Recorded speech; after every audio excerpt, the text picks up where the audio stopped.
ایران کی اس سٹرینتھ کو دیکھ لیا ہے تو پھر اسرائیل کو اپنی وہ کہتے ہیں نا بابا اونچا رکھنے کے لیے اب اس کو اس سے آگے بڑھنا ہے، اور اس سے آگے بڑھنے کا مطلب یہ ہوگا کہ دنیا ایک ایسے المیے کا شکار ہوگی جس کا اس سے پہلے دنیا نے اندازہ نہیں کیا۔ میں نے آپ کو پہلے بھی بتایا تھا کہ ماضی میں جب امریکہ کی طرف سے جاپان کے اوپر اٹامک اٹیک کیا گیا تھا، پہلا ایٹم بم استعمال کیا گیا تھا، تو اس وقت ٹیکنالوجی اتنی زیادہ ایڈوانس نہیں تھی۔ میں آپ کو مثال دیتا ہوں ولادیمیر پوٹن کی، جب یوکرین نے پر اٹیک کیا گیا تھا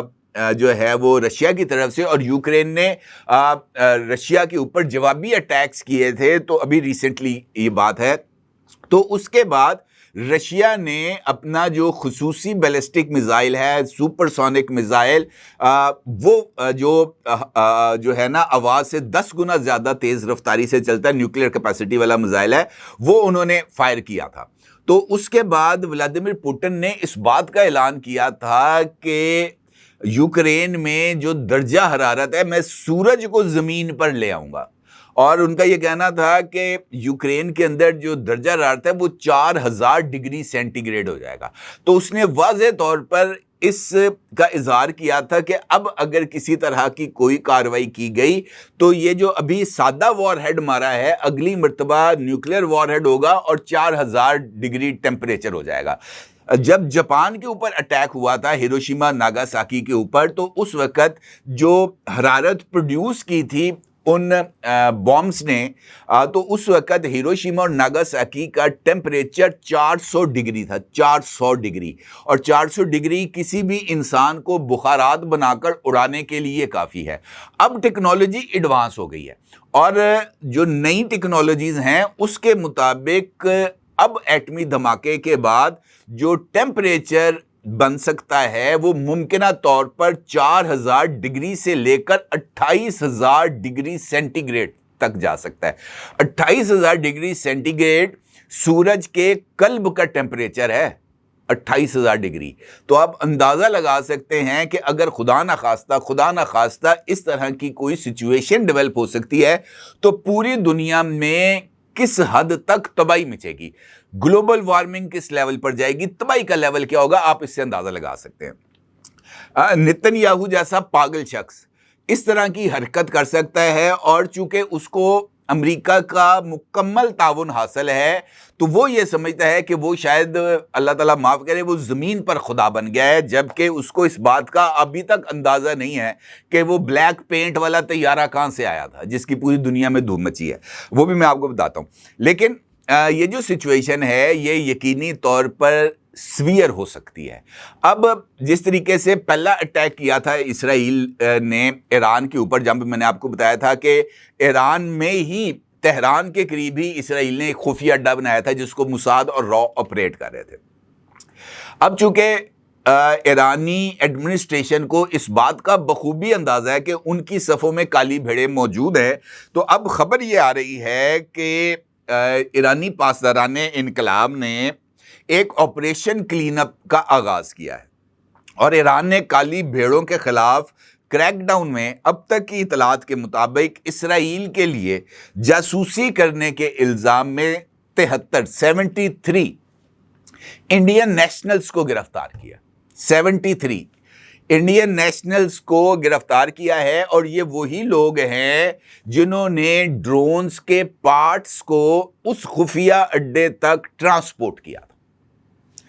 اس کے آپ بخوبی اندازہ لگا سکتے ہیں کہ یہ ایک well planned and well integrated operation تھا جو کہ اسرائیل اور انڈیا دونوں نے مل کر ایران کے خلاف کیا۔ اب اگر اس طرح کی کوئی کارروائی ہوتی ہے جس کا اشارہ نتن یاہو نے دیا ہے تو انفیکٹ یہ اس پورے ریجن کے لیے ایک ایسا خطرہ ہوگا جس سے نبرد آزما ہونا یقینی طور پر بہت ہی زیادہ مشکل ہے۔ اب جس طریقے سے میں نے آپ کو بتایا کہ مختلف حوالوں سے مختلف چیزیں اس وقت جو ہے وہ میڈیا کے اوپر موجود ہیں۔ ایک فرینچ جو ہیں وہ اینالسٹ ہیں، اور انہوں نے نام بڑا مشکل سا ہے، وہ مجھے بھی صحیح پروننس نہیں کر سکتا میں، انہوں نے ایک فرینچ چینل کو انٹرویو دیا اور فرینچ چینل کو انٹرویو دیتے ہوئے انہوں نے اس بات کا انکشاف کیا کہ پاکستانی ماہرین اس وقت ایران میں موجود ہیں اور ایران کی فوجی صلاحیت کو بحال کرنے کے لیے پاکستان بھرپور تعاون کر رہا ہے۔ میرا نہیں خیال کہ اگر پاکستان تعاون کر رہا ہے کوئی برا کر رہا ہوگا، لیکن یہ بات 100%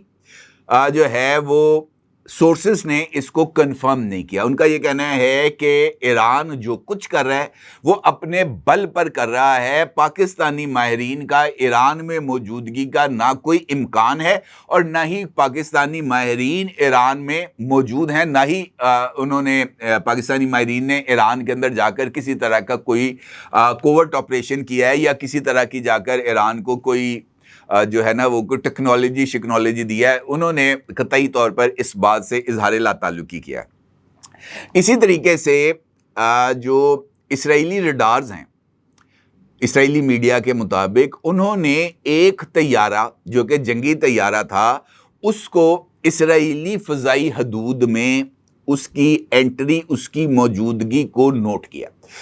اسرائیلی ریڈارز نے، اور ان اسرائیلی میڈیا نے اس بات کا دعویٰ کیا ہے کہ یہ جو طیارہ تھا یہ رات کی تاریکی میں گھسا ہے اسرائیل میں، اور یہ جو نیول ہیڈ کوارٹر تھا تل ابیب میں، نیول ہیڈ کوارٹر کو ایرانی میزائلز نے نہیں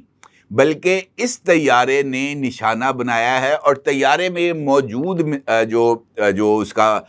فائر ویپن تھا اس کے ذریعے یہ جو نیول ہیڈ کوارٹر ہے یہ تباہ کیا گیا ہے۔ اور اسرائیل نے اس بات کا بھی دعویٰ کیا ہے کہ اس طیارے نے واپسی پر کویت کی ایئر سپیس کو استعمال کیا ہے، اور کویت کی ایئر سپیس کو استعمال کرتے ہوئے یہ طیارہ جہاں سے آیا تھا وہاں پہنچ گیا۔ اب انٹرنیشنل میڈیا میں بھی یہ خبر چل رہی ہے اور اسرائیلی میڈیا کو کوٹ کر کے چل رہی ہے،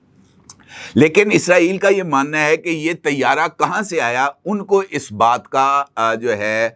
وہ اس کو نوٹ کرنے کی کوشش کر رہے ہیں، اور کسی اسپائی سیٹلائٹ سے کوشش کر رہے ہیں کہ ان کو اس طیارے کے ویئر اباؤٹس کا پتہ چل جائے کہ کہاں سے آیا تھا، کہاں گیا۔ وہ کہتے ہیں نا وہ عجیب اجنبی تھا، پتہ نہیں کہاں سے آیا کہاں چلا گیا۔ یہ بالکل ایسی ہی سچویشن ہے جو کہ اسرائیل کی، اور اس ساری خبر کو ہوا دے رہا ہے بھارتی میڈیا۔ اب بھارتی میڈیا اس چیز کو ہوا اس وجہ سے دے رہا ہے کہ اس وقت کی جو سچویشن ہے، اور نتن یاہو نے جس طریقے سے